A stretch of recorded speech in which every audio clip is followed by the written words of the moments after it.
Happiness is an emotional response to an outcome. If I win, I will be happy. If I don't, I won't. It's an if-then, cause and effect, quid pro quo standard that we cannot sustain because we immediately raise it every time we attain it. You see, happiness demands a certain outcome. It is result reliant. And I say if happiness is what you're after, you're going to be let down frequently and you're going to be unhappy much of your time. Joy, though, joy is a different thing. It's something else. Joy is not a choice. It's not a response to some result. It's a constant. Joy is the feeling that we have from doing what we are fashioned to do, no matter the outcome. We all want to succeed, right? So the question that we got to ask ourselves is what success is to us? What success is to you? Is it more money? That's fine. I got nothing against money. Maybe it's a healthy family. Maybe it's a happy marriage. Maybe it's to help others, to be famous, to be spiritually sound, leave the world a little bit better place than you found it. Continue to ask yourself that question. Now, your answer may change over time, and that's fine. But do yourself this favor. Whatever your answer is, don't choose anything that will jeopardize your soul. Prioritize who you are, who you want to be, and don't spend time with anything that antagonizes your character. All right? Life is not a popularity contest. Be brave, take the hill, but first answer that question, what's my hill? Because I do know this. The sooner that we become less impressed with our life, with our accomplishments, with our career, the sooner we become less impressed and more involved with that and these things, the sooner we get a whole lot better at doing it. I'm going to talk to you about some things I've learned in my journey. Most from experience, some of them I heard in passing, many of them I'm still practicing, but all of them I do believe are true. Now, they may be truths to me, but don't think that that makes them mine, because you cannot own a truth. So please think of these as signposts, approaches, paradigms that give some science to satisfaction. They're yours to steal, they're yours to share, liken to your own lives, to personally apply in your own lives, in your own way, should you choose to. Look, one that is consistent that I always come back to that I think we could all shake hands with more is a certain responsibility. How you can't have true freedom without having responsibility. Gratitude. I believe gratitude is something that if you're more thankful for something in your life, you give it more value. It therefore has more meaning. And when it means more, you take care of it and you scale it and you're more generous. Gratitude actually leads to more generosity. And I also, the end point, which I want to come back to, that value as well as many others is the most self-serving value. The more truly selfish we are to serve ourselves, the more we can actually serve others, the more selfless we can be. We just have to get those, we see those as a contradiction. Delayed gratification. Some would say it's a sign of maturity. It's just an investment in ourselves to just believe in ourselves enough to project, to say, I'm going to pass up the plastic ring today for the gold crown tomorrow. I'm going to maybe make a sacrifice today for a Monday off instead of the Friday off if I'm getting a long weekend. Give yourself the extra win, the freedom. Be cool to your future self on the back end. The long money. Whether it's investment in something for our kids or thinking about the next generation, there's actions and choices we can make where you're building goodwill out there that will serve you the most. Even though someone say, well, that's a selfless act. Well, ultimately, I think it's a selfish act if you redefine selfish, which I'm trying to do. There's great value in being alone. And if we are alone and we get bored and we don't like the company, ding, may that light go off to say, that does not mean we need to pick up our phone to get some attention or go to the bottle to ease the anxiety or go online to get some feedback to entertain ourselves. No, it's actually a great time to say, no, sit here in that discomfort long enough to go, okay, until you come out the other side to go, all right, I'm good with me again. Stick with it till you get through the uncomfortable times, until you go, you know what? I can spend time with myself. I could do this. I could do this forever. Well, then it's okay to go re-engage, pick up your phone, go see your friends, go have a drink, what have you, go look for those things that are other relationships in life. But hopefully not until. There's great value in not doing that until you go, I'm good with me and me for right now. I believe that we quit as people too quick now. I think that's one of our big faults is we quit too quick. Ooh, it gets a little hot. the relationship gets a little off. Uh-oh, I'm out. We pull the parachute a little too quick. You can't commit fully to everything. There are some relationships that shouldn't last. There are some pursuits in our career that you go, no, I got to pivot, take another thing. But commitment to get obsessed with making something work is a wonderful freedom. When you give yourself the non-negotiable, you don't give yourself the out. You don't give yourself the crutch. You don't give yourself the net to fall in. If you do fall, I think we suffer from the reverse of Icarus' story. So Icarus takes his son flying, and he's an angel, right, I guess, and he's got the wings and wax on his wings, and the son wants to go, I'm going to go up there close to the sun. And Icarus is like, whoa, it's too hot up there. When the sun doesn't listen, he flies too close, the sun melts the wax on his boy's wings. And so the boy falls back down to earth and into the ocean.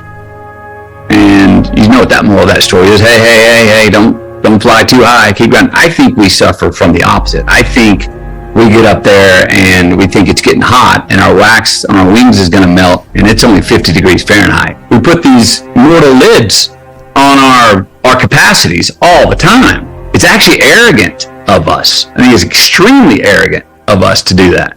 Rather than being, oh, no, that's I'm wanting too much. I need to be humble. No, I think it's arrogant to say, no, that's enough. That's as high as the roof can be. That's as much as I can do. And what happens? We choke. Risk-taking is one. Forgiveness is another. If you get real repentance from the person who persecuted you. If I do you wrong, I think it's first your step to come to me and go, hey, that wasn't cool. You picked my pocket. We had a deal and you screwed me over. Now I have to either go, yeah. So it's a character trait. So don't do anymore. Don't deal with me anymore. Or I have to really repent and go, geez, you're right. And if I convince you that I'm really, truly sorry for that, now you get to not only forgive me, but go, come on, now I'm a soldier for you. I'm a soldier for you. So forgiveness is actually really selfish. Bravo. Way to go. You're turning the page. You're wanting to do more. You're wanting to find more, something different. Bravo. Way to make it hard on yourself at the right time after you usually have already accomplished quite a bit. But don't forget this. Let's go back to gratitude. And this is where a lot of people, I think, get hung up in the midlife crisis. Wanting to do more and something different is great, but not at the expense of disrespecting what you've already done. And too many of us discount, oh, I've done nothing. Oh, that's not worth anything. Oh, it's the stuff I built. I mean, usually, no, that is something. No, that is something. And when I say give yourself credit for that, that doesn't mean trust that you're not going to go, oh, okay then, I actually don't want to do more new stuff. I'm cool. It's not like you're going to go just retire and go to the beach or play golf or quit doing anything. But it doesn't cancel your ambitions out. But we need to give more respect to what we've already built. You're still ambitious. You can be ambitious and have an entrepreneurial spirit to want to go change things in your life while still respecting. I think you actually think you'll find more and do more of what you want to do the best way for yourself when you do have a respect and a connection to your lineage of what you actually have built, and to give yourself credit for what you have built to this point. It's not cancel that out. So I need to feel like I'm barren to go forward. No, that's going to help you. This next story is connected to that one. Sure. All right, it's not a new book. It's the same book. It's just a new chapter we're looking for, right? Those stories are connected. It's the same hardcover. We don't start over in our lives and start a new book. Start a new chapter, maybe. And those things that we like to tell ourselves, oh, it's a new chapter, they're usually just commas. Those things we like to say, oh, it's the end of the book. It's usually just a period at the end of the paragraph. And those things we go, no, it's a whole new means of communicating. It's a new encyclopedia. No, it's just a new chapter. In the same book. We only get one book.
feel like I'm losing my mind.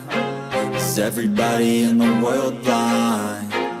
Please, Lord, give me a sign, a sign. I feel like I'm losing my mind. Is everybody in the world blind? Please, Lord, give me a sign, a sign. I wanna be the greatest. Everybody on the fake shit. I look around and feel like everybody is the fakest. I make this every day and I'm impatient, hoping one day I blow up from the basement. Statement, the top is so vacant. I don't hear shit that I think is amazing. Waiting for my day when I'm playing sold out shows for 1,000 faces. Hey, give me that crown, get in my way and to be put down. It ain't your place, no, this my town. If I want that shit, then I'll get it right now. I'm losing it, the noose it fits, some losing shit, a stupid myth. You choose to live or choose to dip, you choose to fight or lose your grip and lose a gift. I feel like I'm losing my mind. Is everybody in the world blind?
I feel like I'm losing my mind.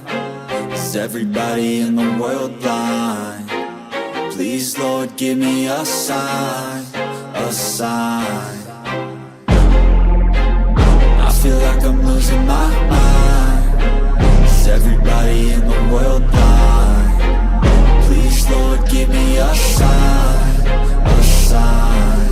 I wanna be the greatest. Everybody on the fake shit. I look around and feel like everybody is the fakest. I make this every day and I'm impatient, hoping one day I blow up from the basement. Statement, the top is so vacant. I don't hear shit that I think is amazing. Waiting for my day when I'm playing sold out shows for 1,000 faces. Hey, give me that crown, get in my way and to be put down. It ain't your place, no, this my town. If I want that shit, then I'll get it right now. I'm losing it, the noose it fits, some losing shit, a stupid myth. You choose to live or choose to dip, you choose to fight or lose your grip and lose a gift. I feel like I'm losing my mind. Is everybody in the world blind? Please, Lord, give me a sign, a sign. I feel like I'm losing my mind. Is everybody in the world blind? Please, Lord, give me a sign, a sign. Yeah. There's no mercy in this world, just hunger-thirsty persons in different versions, each new update, that shit worsens. Why? Pull back the curtain and you'll see the different vermin. We all have different burdens that all seem to cause disturbance. Yo, so do me a favor, don't treat me like a neighbor. Don't need the different flavors of your problems just to savor.